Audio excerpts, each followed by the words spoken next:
So here we are. It's April 19th. On Wednesday, we are going to celebrate officially a day that has been recognized as Earth Day.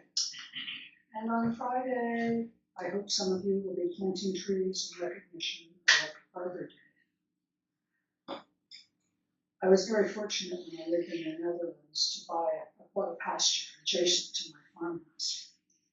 And I persuaded my partner at the time to plant trees around it. So I bought 250 trees from the State Forestry Department, and my partner and one of the Forest Service agents planted the trees all around the pasture. The trees are now several stories high, and when I've gone to visit that house, which I lived in for a long time, way out in the boondocks of northern Holland, I saw those trees and I thought, thank God I bought those trees. It's probably the best thing they ever did for me, besides from starting an organic garden back in the 70s. We celebrate Earth Day as an official occasion, but in fact, every day is Earth Day, is it not? Perhaps, like me, some of you have been obsessed with Artemis 2 and its slingshot from the Earth up and around the moon and back the other way. Is there anyone here who really would like to live on the moon rather than live on Earth? No, I didn't think so. I wouldn't, because the moon is not promoting or supporting any life that we know about. It's a lifeless place. In fact, I looked up the word moon to see where the moon actually is. A moon is a satellite that orbits around the planet, usually around the planet. We need our moon because it has a special arrangement, a relationship with the axis of the Earth. And if the moon disappeared, the axis would go like this, and scientists tell us that wind would exceed to 300 miles an hour constantly going around the Earth.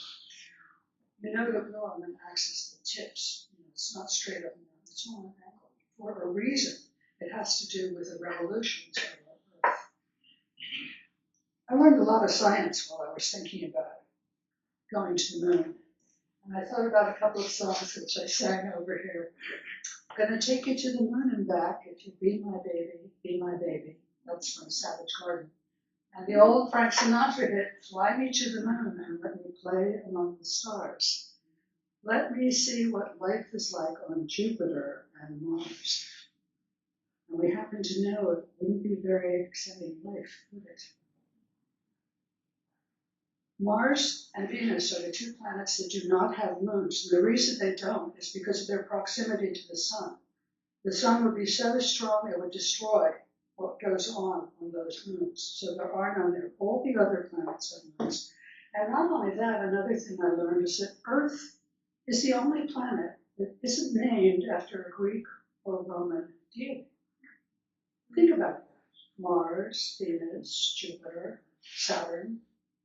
I would say Pluto, but as someone said several years ago, Pluto has been downgraded to a dwarf planet now. I think that was so mean.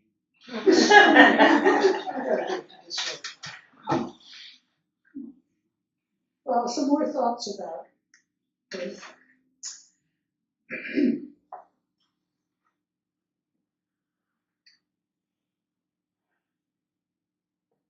Earth was given as a garden. And we know this from a book that was put together thousands of years ago. And I'm going to read the first chapter of Genesis to remind us of the sequence of events. These words from thousands of years ago, and yet apt and accurate in terms of a lot that goes on this planet. In the beginning, when God created the heavens and the earth was formless, void, and darkness covered the face of the deep, while a wind from God swept over the face of the waters. And then God said, let there be light. And there was light. And God saw that the light was good. And God separated the light from the darkness. We know that experience, do we not? Part of the time is light, and part of the time is darkness. God called the light day, and the darkness this he called night. And there was evening, and there was morning, and it was the first day.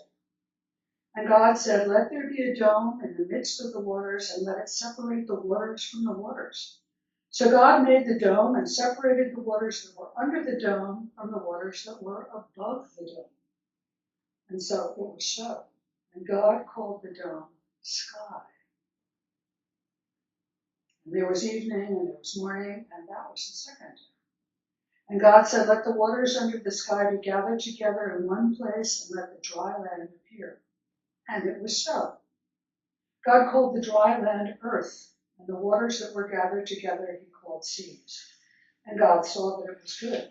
And then God said, let the earth put forth vegetation, plants yielding seed, and fruit trees of every kind on earth that bear fruit with the seed in it.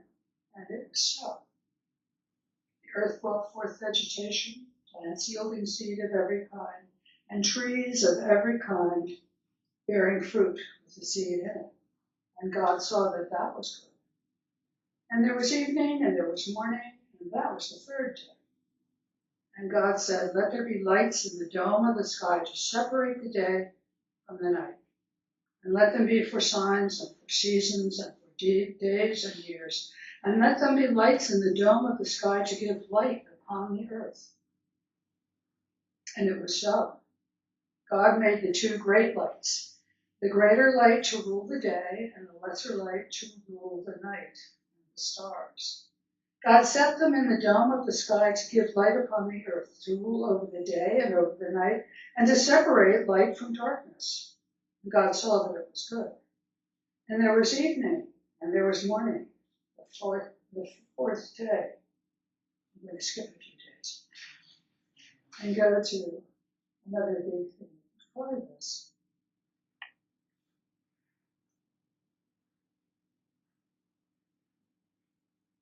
God created a garden. In the day that the Lord God made the earth and the heavens, when no plant of the field was yet in the earth, and no herb of the field had yet sprung up, for the Lord God had not caused it to rain upon the earth, and there was no one to till the ground, but a stream would rise from the earth and water the whole face of the ground. And then the Lord God formed man from the dust of the ground.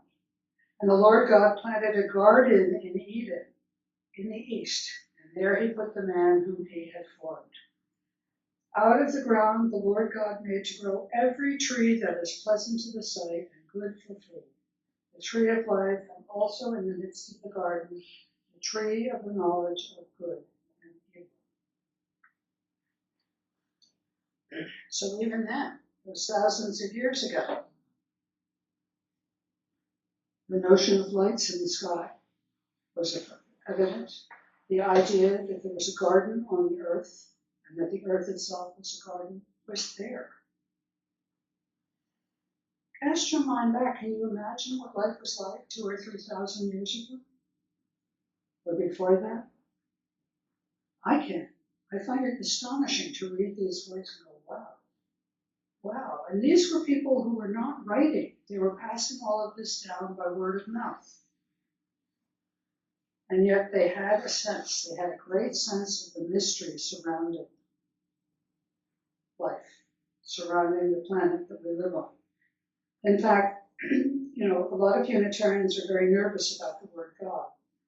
So I generally say, when I use the word God, I'm talking about a name for the most amazing mystery, the mystery of creation, of all living things, and all those other things that we depend on as living things.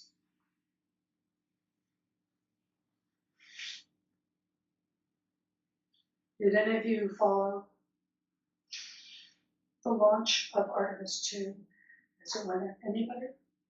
Anybody watch that? Yeah. I watched that with amazement and some mixed feelings. As amazement and tremendous admiration for all the people at NASA, the doctors, the physicists, the astrophysicists, the photographers, the people who developed the metals, materials that were used to build Artemis 2 and the Orion space capsule at the top of it. And I was astonished and thought, I barely passed Physics 101. Look what they did. It's hard to imagine what it took in brain power and information to put together moving an object off this planet hundreds of thousands of miles away, around and around and then back again. And one of my favorite moments was hearing one of the crew say, when we hit the water, it was a spiritual moment. Yes, because this is a planet with water. Water that we often abuse, take for granted, pollute, waste, all of that. And yet is what gives water and air, give us life. We need both of those. Those scientists and doctors, I was just astonished. And it took years to get that flight off the Earth and up to the moon and around and back. And I wonder how many of you thought about the name of that rocket. Artemis. Who was Artemis? Does anyone know? Artemis, name of a Roman deity, protector of girls, protector of forests and woodland creatures, all life in the forest, the hunter. In Greek mythology, she was Diana, goddess of the forest. So here is our Artemis going into space from Earth, which has no name, no deity name. Just amazing. It's like the irony of this. We're named Apollo. Do you remember Apollo? Yeah, the brother of Artemis. Hello. We have inherited from the mythologies of cultures from thousands of years ago language that we use today to do things that are so far out there, and literally so far out there. It's really quite incredible. Human imagination is amazing. And of course, we didn't create our imagination, did we? That's a mystery that came from somewhere else. Yeah. NASA's flight emphasized our relationship to the Earth and to its moon, our moon. Long before Artemis 1 and 2, chapter 1 of the book we call the Bible told us about the origin of our moon and our planets. Earth Day itself is an environmental movement that started in 1970 by a man named Gaylord Nelson, who was a senator from Wisconsin, and Dennis Hayes, who was a student at the Harvard Kennedy School. On that first day, some 20 million Americans rallied and conducted protests demanding environmental protections. Anyone here remember that first day? 1970. Some of us are definitely old enough to remember. 20 million Americans rallied and conducted protests around the United States. And the result of that was the Environmental Protection Act, the Clean Air Act, and the Clean Water Act. That all came out of that movement. The activism of the 70s contributed enormously to the success of that event in 1970. And do you know that the number one hit music at the time was Bridge Over Troubled Waters?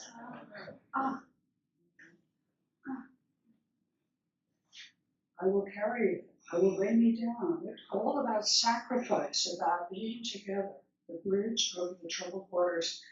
And now we live in a time of troubled waters. Do we know? Terrible troubled waters.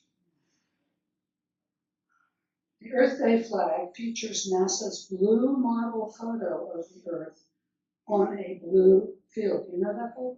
The big round one? And there's the Earth. The blue marble photo. During the trip of Artemis into space up and around, it showed up a few times on television. And then when they started taking photographs, we've now seen an amazing array of photographs of the Earth from a completely different perspective, from the moon to the Earth.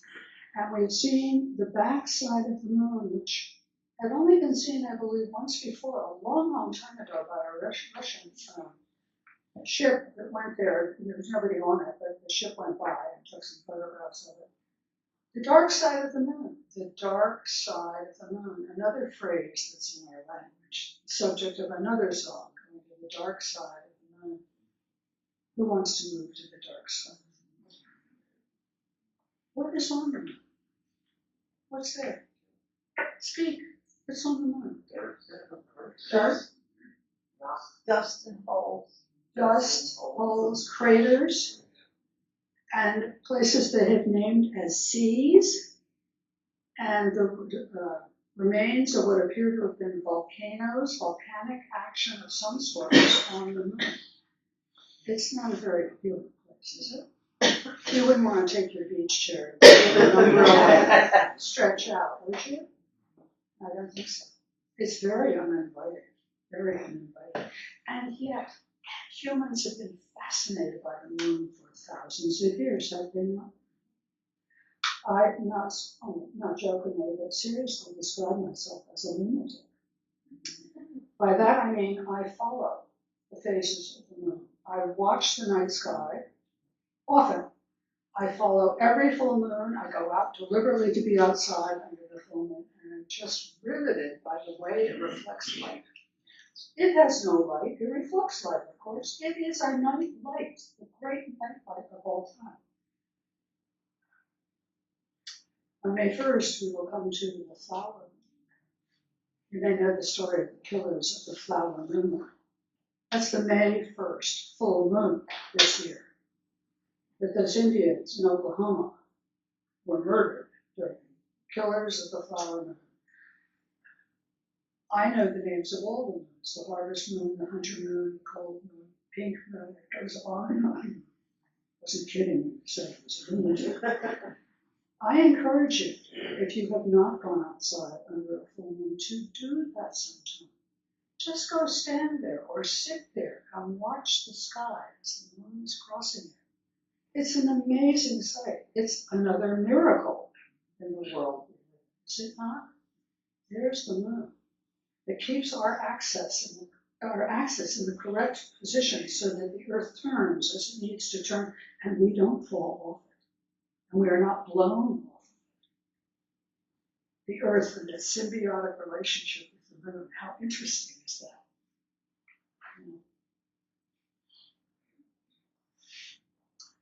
That blue marble photograph of the Earth is in the center wall of the Unitarian Universalist congregation of Monmouth County, where I was ordained 20-odd years ago. Has anyone been there? I know a couple of you have been there. Yes. I was there last week. Okay, Barry, and did you notice the window? Yeah. And the reaction? Beautiful. Yeah. It's a huge circular stained glass window that was made based on the blue marble photograph from outer space. And that room is called the Earth Room. It's not called the sanctuary or the worship center. It is the Earth Room. And when we go in there, it's like your eye goes automatically up to that image of the Earth up there in the sky. It's a constant reminder that we're down here and it's up there. Up there. And so today we are considering the fact that Earth Day is coming. I'm wondering if any of you have special plans on Earth Day to do something. I know there's some displays here about things. Are any of you personally doing something else on Earth Day? There's a paper street between us and my next door neighbors that I clean out every birthday. Marge, what is it you have? It's a paper street, between property the township owns, and these kids throw bottles and all that stuff. So every birthday I go in there, pick up all the junk. Yeah. Okay. Anybody else? Yes, I don't know your name. It's okay. My name's Alec. Hi. I work with Save Party Cafe. I will be running Nature Walks. Okay. Pretty apropos. Excellent. Anybody else? Yes, I don't know your name either. Glenn. Glenn? Yes, I missed you the last few times. I know. Now Now that I hear your name, I know. Well, for several years running, I would go with the Forked River Mountain Coalition, where we would clean up out in the woods, out by around the Forked River Mountain area. Today is the day they're doing that cleanup. Okay. Otherwise, I'd be out there, right? It's not always on Earth Day, it's always Sunday around Earth Day. And they're out there cleaning up now. as we speak, and I always love it. It was a mixed blessing because you see what people can do to the earth in a terrible way, and I'm also cleaning it up and while, just to help them. So today they're doing that. I usually do that, but today I wanted to be here so that I could be here with everybody, say Barney Cafe and everybody else who's coming here today for Earth Day, and also I'll be playing some music. Anytime you ask me to play music, I might just picking up trash in the woods. But next year, if it falls again, I might go out to the Forked River Mountains. If you haven't done it, it's run by the county, and it's an amazing event. That's great. Glenn, when you're at the top of that, you did it before, right? Mm-hmm. You can see the Lake Forest Naval Station from Fort River. Well, we usually take a trip after cleaning up. People can get on a bus and go there and then go up to the top. We don't always clean at the top. We clean all over the place. We each get sectors. They put dumpsters and front end loaders. The county brings out there. It's incredible the garbage people throw out there. Oh, it is. Every year. I'm like, oh, here we go again. But isn't that one of the things we need to be attentive to? The idea that we have, what should we say? We've caused tremendous damage to this planet, the Earth we live on. It's really startling to think about what we've left behind on the moon after visiting. The things that stay behind, that don't fly away, the pieces of equipment that are there. How many of you know about Point Nemo? Point Nemo. It's in the Southern Ocean, about halfway between South America and, what's the next thing over? I don't think as far as Australia. The Southern Ocean goes way down and goes down to the bottom of South America. It goes around where all those islands are, in Magellan Strait and all of that. Point Nemo is one of the deepest places in the ocean, and it is where a lot of trash from the sky, from man-made buildings and planes and all that, it drops right over Point Nemo. Nemo means nowhere.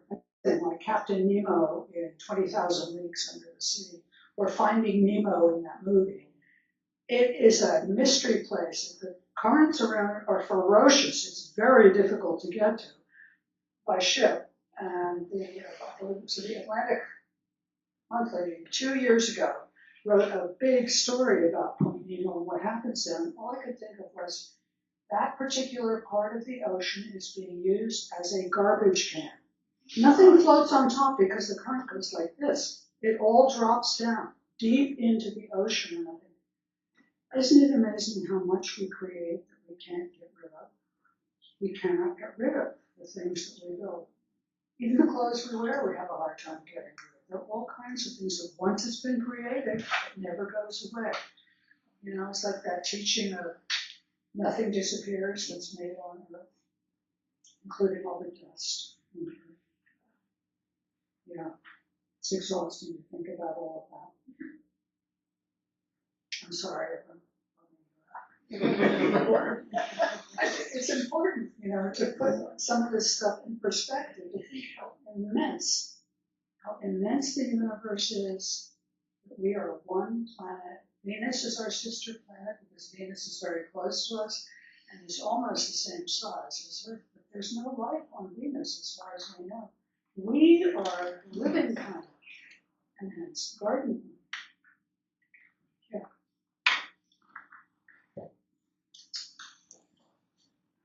Climate change, one of the greatest dangers to the Earth.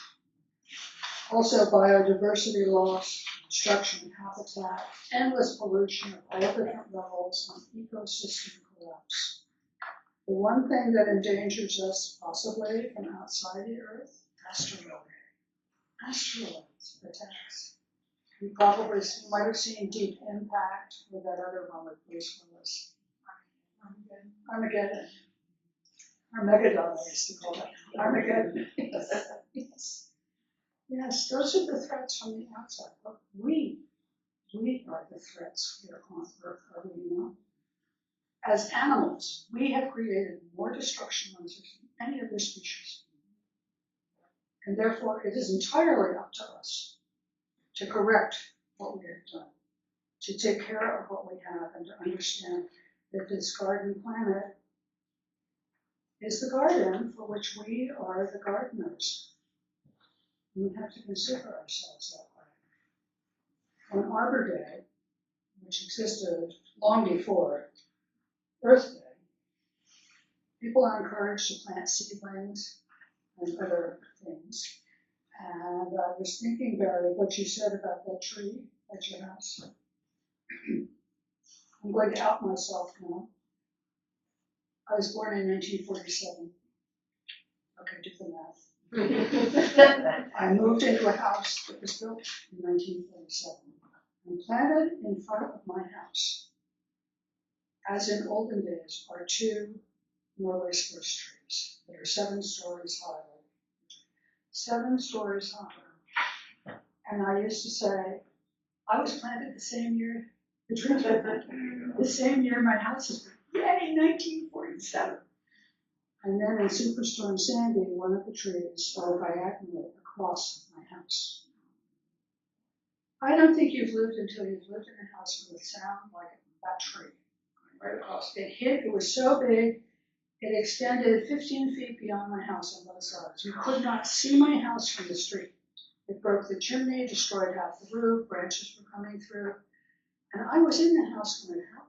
Thank God I was not upstairs because I've got skylights in the upper windows. And I had deliberately gone downstairs being afraid of the storm. And I'm downstairs in one of the back rooms of the house, and all of a sudden, it's crashing sound. So I thought I better go upstairs and see what happened. Flashlights, no power, all the power was off in town before that. I put my flashlight under one skylight, there was nothing there. Went to the next one, nothing there. I thought, where the hell? Something fell. I went down to my front porch, I stepped outside. I looked to my right because that's the weaker of my 2 trees. It was standing. Then I turned to the left and I couldn't find the tree because it had come right out of the ground, massively, and fallen diagonally across the house. Within seconds, a fire department official was there. Get out of this house now. You cannot stay in this house. And so I found 2 Unitarians in town, moved into their guest room. I was afraid to get in the car and drive because Atlantic Commons was right on the coast. High wind, the storm came straight across the bay there and up the hill and down. As it turned out, my house was one of only 2 that had a tree fall on it. Everybody else had flood problems, but I was so high up that it was the tree. And I missed that tree. It took 12 men with machetes and chainsaws to get up to the top and cut down the branches and take the tree away. And I was devastated. I did not understand why the big tree fell and the smaller tree didn't go. So I discussed this with a friend who's an arborist. I said, well, you know, when the wind came over the top of the hill and down to the wheel, it was twirling the branches of the tree. The larger tree was hugely heavy, enormously heavy. And the wind moved it in such a way that it just knocked it right back, but it protected the weaker tree. So the weaker tree is still there. Barry, I will change insurance plans if they tell me to cut it down. And many years later, I planted a heritage birch. That's another name as well. A heritage birch tree in a place where the old birch had been. These are birch trees that cannot be destroyed by insects. They have a peeling skin around it. You know, it comes off in strips and falls in the garden. I planted it at 7 feet. It's now at 40 feet. It likes that place where the birch tree was, right up there. And every year when there's a big storm, don't take the other tree. Do not take the other tree. Because, as the poem says, only God can make a tree. Of course, we can help God, can't we? We can plant trees and seedlings. I hope that some of you had that experience as kids when you were in school, that you were given seeds to plant, even if it was just for green beans, you know, or pea plants or whatever. It's important that we assume the role of gardeners. Earth was given as a garden. It's our garden. It's up to us to protect it.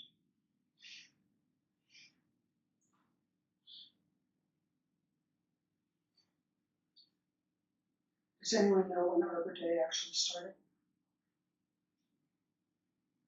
1872 in Nebraska. Started by a man named Sterling Morton. The idea is to plant trees for shade, shelter, community, beauty. And traditionally, it's always the last Friday in April, although in this country we are so independent that different states have different days. But Arbor Day exists in many different places, and I don't care what day it is. Every day is an Arbor Day as far as I'm concerned. So I say, hear, hear to Arbor Day. And hear, hear to Earth Day. And a cheer to the 3 R's of Earth Day.